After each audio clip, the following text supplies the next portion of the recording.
So in a couple of days, cities across this country will commemorate the life and legacy of Martin Luther King Jr. So how did he become such a historic leader in the fight for racial and economic justice? Did you know Martin Luther King wasn't his birth name? It is true. Time for a history lesson. We as a people will get to the promised land. January 15th, 1929, Michael Luther King Jr., the future champion of civil rights, was born in Atlanta, Georgia. 5 years later, his father, a Baptist pastor, was inspired by the Protestant Reformation leader Martin Luther. King Sr. would change his name, along with his sons. At 15, the intellectual student graduated from high school and followed in his father's and grandfather's footsteps by attending Morehouse College. He struggled with one class, public speaking. MLK then went to Crozer Theological Seminary in Pennsylvania and finished with a doctorate degree at Boston University in 1955. He became the pastor of the Dexter Avenue Baptist Church in Montgomery, Alabama. King faced his first major role in the civil rights movement. He helped put together the Montgomery boycott of city buses after Rosa Parks refused to give up her seat to a white man. The Supreme Court would later rule segregation on public transportation unconstitutional. By 1963, King was not only a symbolic leader of American blacks, but the world, and was named Man of the Year by Time magazine. At 35, he became the youngest man to receive the Nobel Peace Prize. 4 short years later, April 4th, 1968, in Memphis, Tennessee, King was assassinated. He was 39 years old. King's powerful message lives on around the world as we continue to celebrate his legacy, honoring freedom for all. So let's do it. Let's talk about it. Author of Never Forget, Our People Were Always Free, Ben Jealous is here, former NAACP president, along with a great guest of ours, co-host of Cut the Bull. He is back, Charles Love. Welcome, guys. Thank you. Good to be here. So, Ben, what are you going to be thinking about on Monday? What do you want everybody to be thinking about when you talk about MLK? I want people to remember that he died leading a campaign to unite poor people across all the lines they used to divide us. Not in a desegregation battle. He was organizing the Poor People's Campaign. And his point, as I talk about in my book, was that the purpose of racism was to divide groups. And folks needed to come together if they were going to be able to make sure the kids went to a better school, they got paid a fair day's wage for a fair day's work, et cetera. That was his final act. Charles, do you think we're making progress? What do you think he would say today if he was here? Oh, that's hard to say what he would say, but I would definitely say we're making a lot of progress. We have more to do, of course.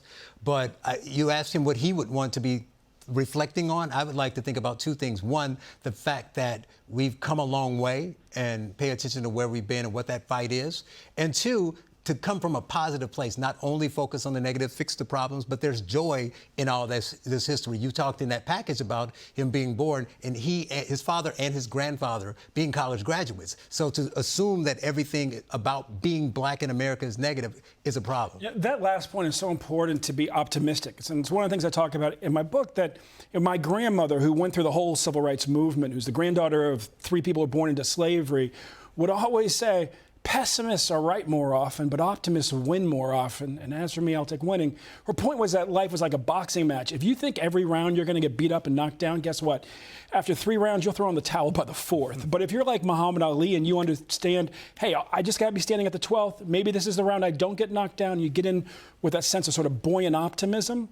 Better chance of actually winning the match. So it's, you could have Frederick Douglass. You could talk about Martin Luther King Jr. You could weave in Booker T. Washington, people that push people forward. Charles, when people look back and they see video of white-only water fountains and hotels where you can't go in if you're black, and when you can't go to the Harvard Club even though you graduated from there because you're black, things like that. That's in our past. We should know it. Mm-hmm. But does that also show how much progress we made, because most people are horrified by that? Yeah, and I think that's the problem, that they don't talk about it enough. You have to talk about your current problems. So if you're going to say, but look at what's happening today, that is totally fine. But when you're saying things like we're living in Jim Crow 2.0, because you don't like the election laws in Atlanta. Well, but for whatever reason, I always joke that when I think of a 2.0, I think of the new improved, the stronger version. So you're implying that what we're dealing with today is worse than those things you just pointed out. And it just comes from a point of just total illogic. And one of the things I think is important is that we actually stop for a moment and listen to each other in politics, like we do in our own communities, in our congregations. and that we recognize that it usually takes some combination of all of us to actually move forward. I was there when Stacey Abrams and Governor Nathan Deal sat down. I was the third person in the room to say, how do we shrink Georgia's prison system? Because it's the fourth largest prison system, but not the fourth largest state. It's bankrupting the state. Nathan Deal's son was a drug court judge, and he understood that people needed rehab when they were addicts. They didn't need prison. Right. So you have a Democrat and a Republican coming together, the NAACP. We ended up with the support of the Tea Party. Mm-hmm. People in community know how to talk to each other, know how to get along, and know how to recognize when we have a common problem we need to work out. We need more of that in our national politics.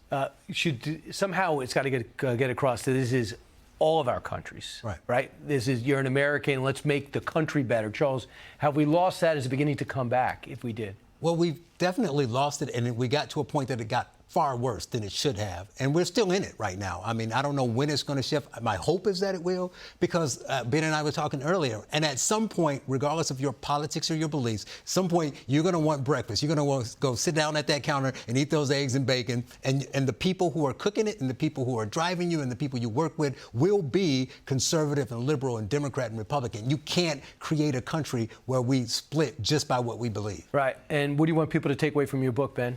Yeah, I want people to take away a sense of hope that we can pull it together. I want people to understand the power in listening to each other. So much of my life, progress I've helped make, as I talk about in the book, frankly, was by following General Powell's advice to me that it's more important to figure out one thing you can agree on than 100 things you don't agree on, and go get that done. Great, great.